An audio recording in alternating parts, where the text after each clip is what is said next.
Hari ini saya mau bawakan renungan firman Tuhan yang saya beri judul Pelajaran dari Pasar. Menarik ya? Ternyata dari pasar juga kita bisa belajar. Minggu lalu kita pelajari pelajaran dari naik sepeda, ya kan? Hari ini kita lihat pelajaran dari pasar. Kita semua akrab dengan tempat yang namanya pasar ini, saudara ya. Tempat yang ramai dengan aktivitas jual beli ini ternyata bisa menyimpan begitu banyak hikmah kehidupan yang dapat kita aplikasikan dalam kehidupan kita sehari-hari. Apa pelajaran hidup yang bisa kita ambil dari sebuah pasar? Mari kita lihat bersama-sama. Yang pertama, pasar mengajarkan kita bahwa dalam keberagaman kita itu saling membutuhkan. Jemaat yang dikasih Tuhan, di pasar kita bisa nemu banyak banget jenis orang, ya kan? Dari berbagai suku, agama, dan latar belakang, model pakaian, dan berbagai macam modelnya itu orang di pasar. Meskipun beragam, semua punya satu kepentingan yang sama, yaitu menjual dan membeli. Nggak ada orang ke pasar itu mau hal yang lain selain menjual dan membeli. Ke pasar tuh bukan untuk nongkrong, minum-minum kopi ya, tujuan utamanya bukan itu. Tujuan utamanya menjual dan membeli. Nah, dalam 1 Korintus pasal 12 ayat 12 itu diajarkan tentang keberagaman dalam tubuh Kristus. Karena sama seperti tubuh itu satu dan anggota-anggotanya banyak, dan segala anggota itu sekalipun banyak merupakan satu tubuh, demikian pula Kristus. Ya, dari pasal tadi kita belajar bahwa dalam keberagaman kita saling membutuhkan. Dan itu mengingatkan kita pada teks firman Tuhan tentang kita sebagai tubuh Kristus. Di tengah keberagaman itu kita belajar buat ngelihat semua orang dengan penghargaan yang sama. Karena kita beragam nih, beda-beda latar belakang, budaya, model pakaian tuh kalau di pasar tuh kan.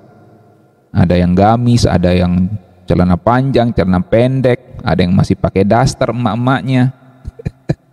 Ada bapak-bapak yang belanja, ada ibu-ibu yang belanja, ada yang sambil gendong anak gitu kan. Ada yang jualan sambil gendong anak juga gitu ya. Ada yang lincah, ada yang lambat gitu. Ada yang mikir dia belinya gitu ya, lama ya. Di pasar dia bisa setengah jam tuh. Tapi saya perhatikan ada orang yang masuk ke pasar cepat lagi keluar dia. Tapi ada orang yang masuk ke pasar lama dia keluar gitu ya, karena dia waktu membeli itu lama mikirnya. Jadi di tengah keberagaman itu kita belajar muat ngelihat semua orang dengan penghargaan yang sama. Tidak boleh ada iri dengki dan menghakimi di situ. Karena semuanya saling membutuhkan sebagai tubuh Kristus. Dalam 1 Korintus 12 ayat 20 dilanjutkan, firman Tuhan katakan gini, memang ada banyak anggota, tetapi hanya satu tubuh. Jadi mata tidak dapat berkata kepada tangan, aku enggak membutuhkan engkau. Dan kepala tidak dapat berkata kepada kaki, aku tidak membutuhkan engkau. Saudara-saudara bisa bayangkan kalau apa yang terjadi pada tubuh Kristus, dalam hal ini mata ngomong sama tangan begitu. Coba bayangkan itu terjadi di pasar. Kita bisa bayangkan kalau pembeli mengatakan kepada penjual atau penjual mengatakan kepada pembeli, aku tidak membutuhkan engkau. Apa yang terjadi? Nggak ada transaksi, saudara. Apa yang terjadi? Orang nggak bisa beli sayur. Apa yang terjadi? Orang nggak bisa jual sayur.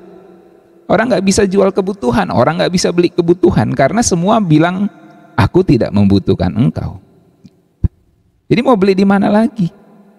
Ya, supermarket termasuk pasar dalam hal ini tentunya. Artinya market gitu ya, pasar.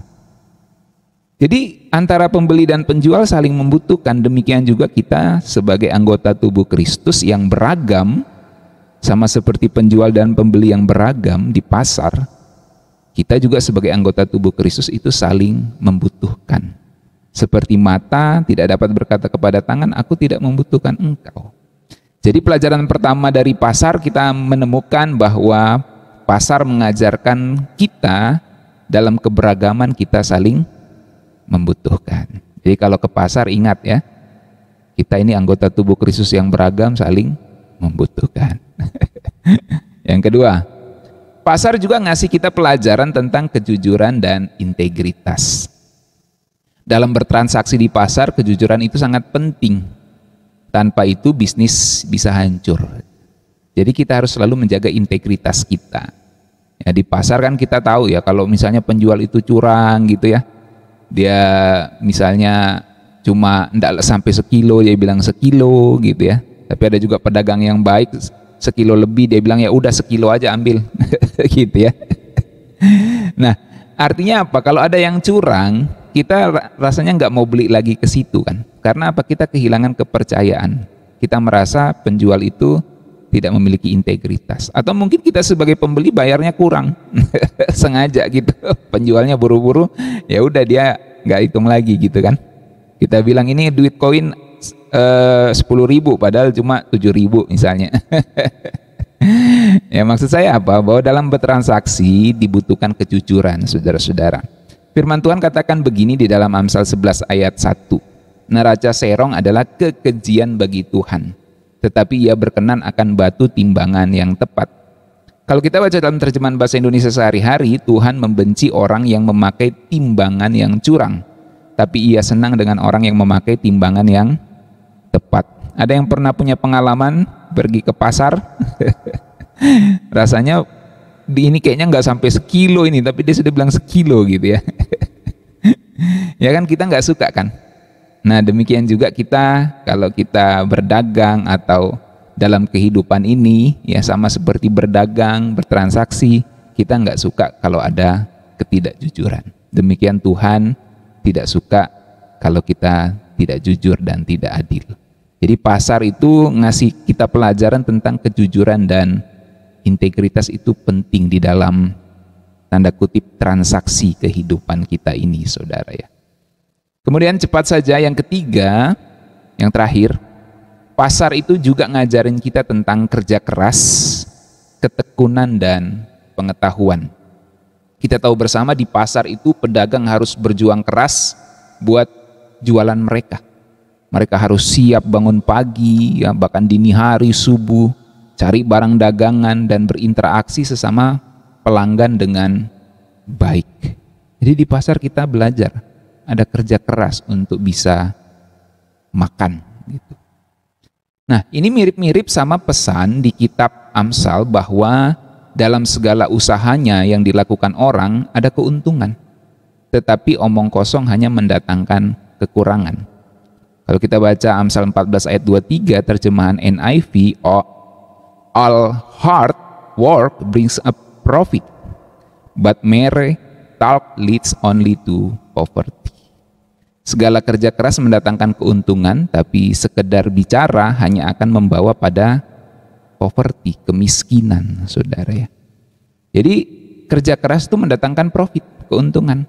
Tapi kalau cuma ngomong-ngomong doang, coba saudara bayangkan ke pasar terus penjualnya cuma ngobrol-ngobrol dengan teman penjual lainnya. Saudara kesel juga nggak bisa belanja lagi. Udah beras naik, cabai naik. Nggak bisa beli lagi. Kenapa? Karena pedagangnya cuma ngobrol-ngobrol aja tuh. Nggak mau kejualan dia. Gitu kan. Nah, jadi kita kesal, dia juga rugi gitu kan. Karena dia nggak mau kerja keras. Kerja keras itu mendatangkan keuntungan, tapi kalau cuma sekedar bicara, ya akan membawa pada kemiskinan. Kalau kita cuma sekedar bicara juga nggak mau pergi ke pasar, ya lapar juga ya, nggak makan juga, nggak bisa masak juga, saudara. Jadi pasar itu sebuah tempat yang begitu banyak hikmah kehidupan di situ. Karena dari pasar kita belajar tentang kerja keras, ketekunan, dan bukan hanya ketekunan, kerja keras, tapi juga pengetahuan.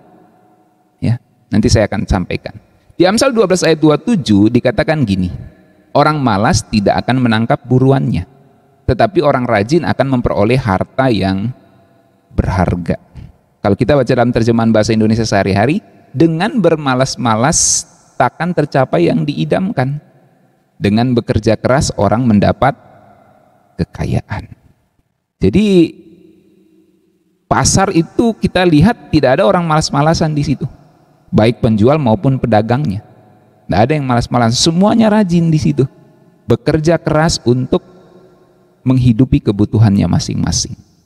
Jadi di pasar itu tempatnya orang memang bekerja, dengan rajin, bekerja dengan keras, fight, bertarung untuk kehidupannya masing-masing. Dan di situ kita belajar seperti firman Tuhan katakan, orang malas tidak menangkap buruannya. Orang yang malas-malasan takkan mencapai apa yang diidamkannya. Tapi dengan kerja keras seseorang akan mendapat kekayaan atau memperoleh hasil dari apa yang dikerjakannya. Nah, dalam menjual dan membeli atau bertransaksi di pasar, penting juga untuk memiliki pengetahuan bernegosiasi. Dalam hal ini tawar menawar. Amsal 19 ayat 2 katakan, tanpa pengetahuan kerajinan pun tidak baik. Orang yang tergesa-gesa akan salah langkah. Dan terjemahan bahasa Indonesia sehari-hari, kerajinan tanpa pengetahuan tidak baik. Orang yang tergesa-gesa akan membuat kesalahan. Jadi rajin dan kerja keras itu bagus, tapi harus disertai dengan pengetahuan. Itu yang disebut dalam bahasa kerennya kerja cerdas. Jadi bukan cuma kerja keras, tapi kerja cerdas, saudara. Karena Alkitab sendiri bilang, tanpa pengetahuan kerajinan pun tidak baik. Kerajinan tanpa pengetahuan tidak baik. Jadi hanya sekedar kerja keras juga tidak baik, harus diimbangi dengan pengetahuan atau kerja cerdas, saudara. Kalau pedagang dia rajin tapi dia nggak tahu bernegosiasi dengan pembelinya, ya dia bisa rugi juga kan. Begitu juga pembeli, dia bisa rugi karena mungkin pedagangnya kasih naik harga terlalu tinggi. Jadi penting pengetahuan. Oke, saya kira itu pelajaran dari pasar, saudara ya. Pasar mengajarkan kita bahwa dalam keberagaman kita saling membutuhkan. Yang kedua, pasar juga ngasih kita pelajaran tentang kejujuran dan integritas. Dan yang ketiga, pasar juga ngajarin kita tentang kerja keras, ketekunan, dan pengetahuan. Tuhan Yesus memberkati kita sekalian. Shalom.